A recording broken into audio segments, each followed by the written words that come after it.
I've never seen a book like this. It's called The View of the Oak by Judith and Herbert Kohl, and it is a book written for children about the perspectives of different animals' lives. So in our life, we have a 9 to 5 created by humans, and we live in that timeline. But what about the life of a bee or an ant? In this book, we explore those different themes.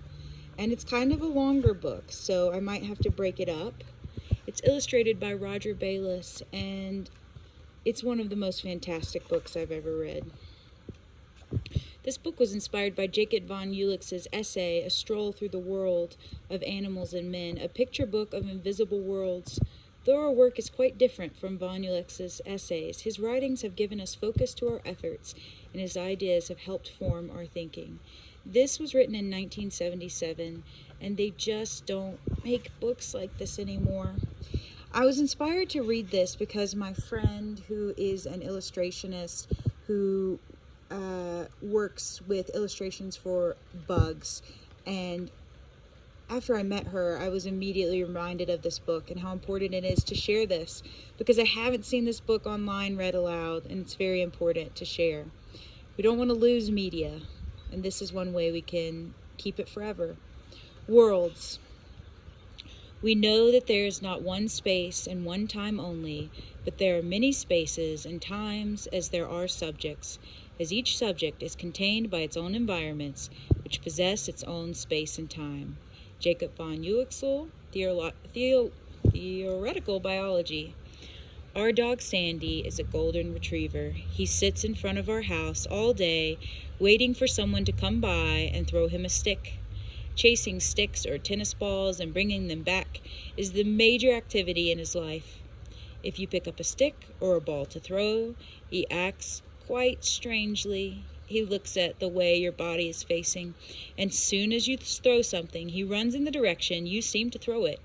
He doesn't look at what you drew. His head is down, and he charges, all ears. If your stick lands in a tree or a roof, he acts puzzled and confused. He runs to the sound of the falling stick and sometimes gets so carried away that he will crash into a person or tree. In the way he dashes to the place, he hears the stick fall. As he gets close, his nose takes over and smells the odor of your hand on the stick. Once performed an experiment to see how sensitive Sandy's nose really was. We were on a beach that was full of driftwood. There was one particular pile that must have had hundreds of sticks. We picked up one stick, walked away from the pile, and then threw it back into the pile. It was impossible for us to tell with any certainty to which stick he had originally chosen. So many of them looked alike to us that the best we could do was pick out 7 sticks which resemble the one that had been thrown. We tried the same thing with Sandy. Only before throwing the stick, we carved an X on it. Then we threw it, not once, but a dozen times into the pile. Each time he brought back that stick. Once we pretended to throw the stick, and he charged the driftwood pile without noticing that one of us still had the stick. He circled the pile over and over, dug out sticks, became agitated, but would bring another stick. It wasn't the shape or the size or look of the stick that he used to pick up from all the others. It was the smell we left on the stick. It's hard to imagine, but for dogs, every living creature has its own distinctive smell. Each person can be identified by the smell left on things. Each of us gives us a particular combination of chemicals. We can detect the smell of sweat, but even when we are not sweating, we are giving off smells that senses finer than ours can detect. The nose of people have about 5 million cells that sense smell. Dogs' noses have anywhere from 125 to 300 million cells. Moreover, these cells are closer to the surface than there are cells in our nose and more active. It has been estimated that dogs, such as Sandy, have noses that are 1 million times more sensitive than ours. Clothes we haven't worn for weeks, places we've only touched lightly, indicate our presence to dogs. Whenever Sandy is left alone in the house, on our return, we find him surrounded by our sweaters, coats, handkerchiefs, and shirts. He surrounds himself with our smell, as if to convince himself that we still exist and will return. His ears are also remarkable. We can hear sounds that humans can't, and at distances which are astonishing. It's hard for us to know and understand that world. Most of us don't realize that no two people's hands smell the same. Our ears are not the tuned direction finders, his are. It takes a major leap of the imagination to understand and feel the world the way he does, to construct a complicated way of dealing with reality using such finely tuned smell and hearing. Yet his world is no more or less real than ours. His world and ours fit together in some way and overlap in places. We have the advantage of being able to imagine what his experience is like, though he probably doesn't think too much about how we see the world. From observing and trying to experience things through his ears and nose, we can learn the hidden worlds around us and understand the behavior that otherwise might seem silly or strange. The environment in the world that all living things share. It is what it is. Air, fire, wind, water, life, sometimes culture. The environment consists of all the things that act and are acted upon. Living creatures are born into the environment, are a part of it too. Yet there is no creature who perceives all of what is and what happens. Sandy perceives things we can't, and we perceive and understand many things beyond his world. For a dog like Sandy, a book isn't much different than a stick, whereas for us, one stick is pretty much like every other stick. And this is the illustration which makes this book great. A dog's best friend in his nose.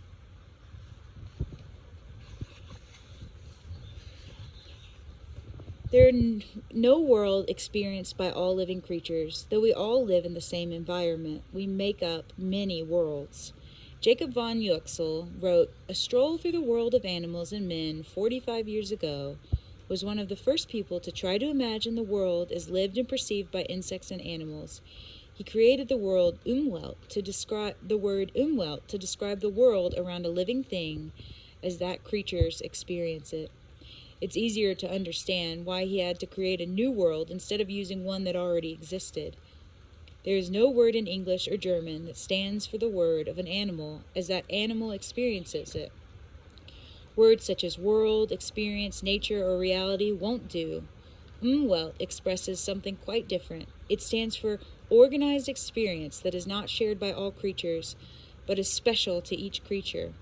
The word Umwelt is German, and the plural should be Umwelten. However, Umwelt is used in the book as a new English word, and therefore the English plural Umwelts will be used.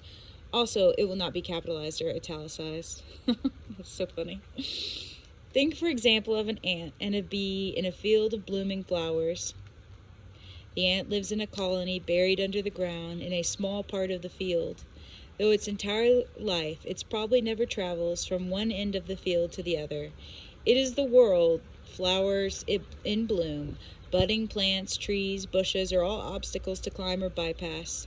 Their differences are of no importance in the ant's life, and they aren't perceived. The ant spends most of its days scurrying about searching for food, which it brings back to the colony. It's extremely sensitive to slight vibrations in the earth and works as part of ant teams, which it communicates with by touching antennae or stomping on the earth and creating vibrations. Imagine being an ant and working your way through particles of dirt. Small rocks, grass, and flowers as humans would go through a forest or field strewn with boulders. The world of an ant is rich with detail and... just want to zoom in on the artwork here. Ant Solenopus exoli. I don't think that's how you say it, but it's an ant. And that's the scientific name.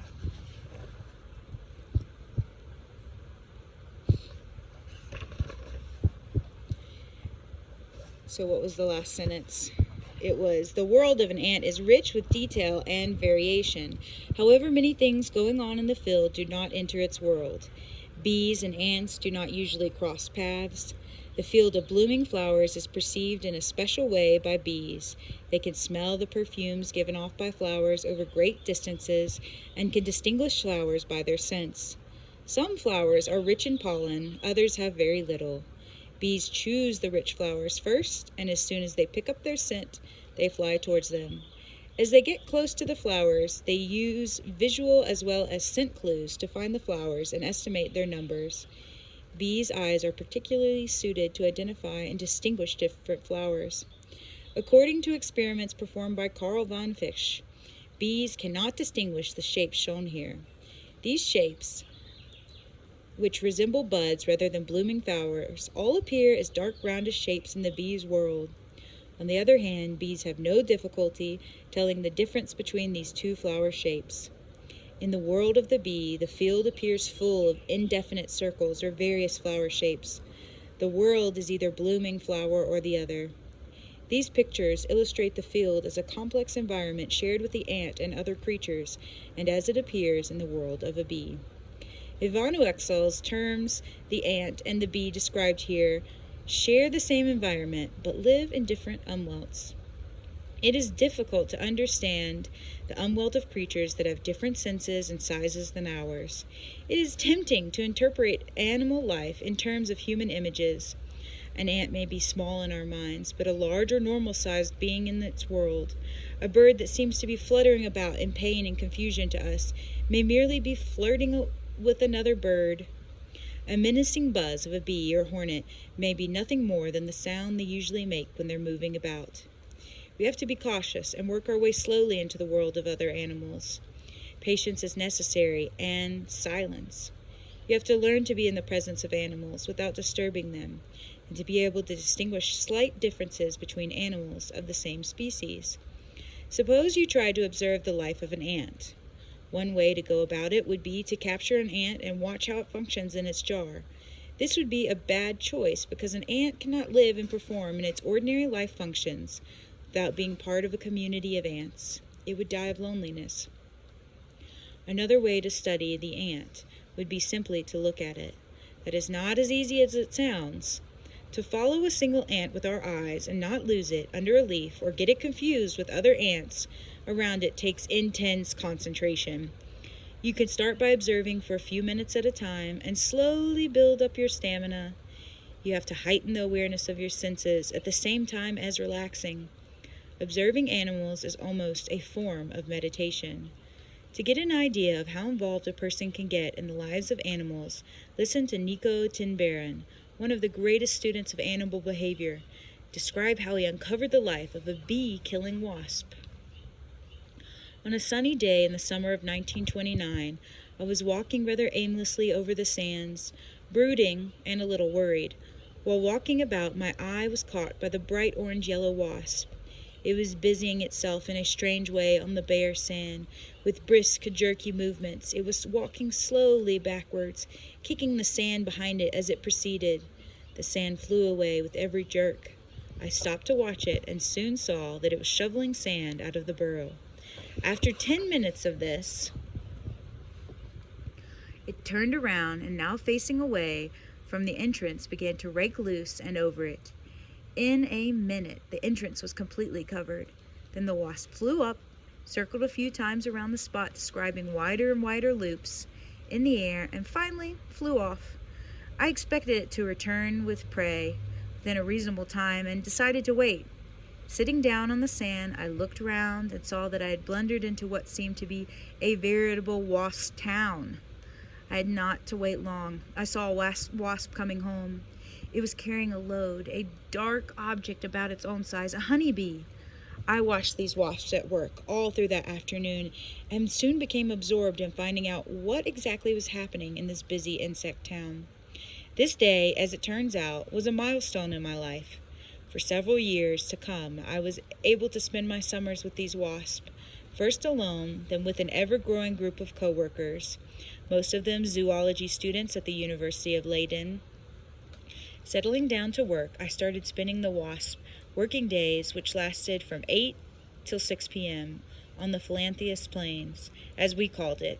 This part of the sands, as soon as we found out that Philanthus triangulum faber, forgive me for my language, I think it's right, was the official name of the bee-killing digger wasp. An old chair, filled glasses, notebooks, and food and water for the day were my equipment. What I also love is they give you this big piece of the book. And this is when books were still really expensive, and they still are, but you could draw your different findings of animals. Anyways, what to look for. When observing animals, we must try to give ourselves over to their experience and imagine worlds as foreign as any that can be found in novels or science fiction.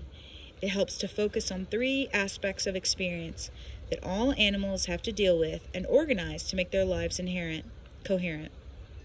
One aspect is locating oneself in space. A second is growth and change, that is, time. And third is developing a way to respond to threat and friendship. Look, we even have a little guy who's with us today. Or to food, to tone and mood. Space and time and response are central aspects of the lives of all animals. Though an understanding of how these aspects are organized by particular animals, it is possible to get an idea of how they feel and function. What do you think that guy is saying? This means that we have to disorient ourselves to give up our own usual sense of what feels threatening or friendly. To become closer to other worlds means giving up our world for a while. The easiest way into the spatial, temporal, and responsive world of animals is through an understanding of the way their senses work. What vibrations does an ant respond to? Does light play any role in the world of a flatworm? What's an eel's response to sound? Such questions can help us understand the umwelts of different creatures. I'm going to take a break here, but I'm going to do this in sections. Did I squish the bug? Nope.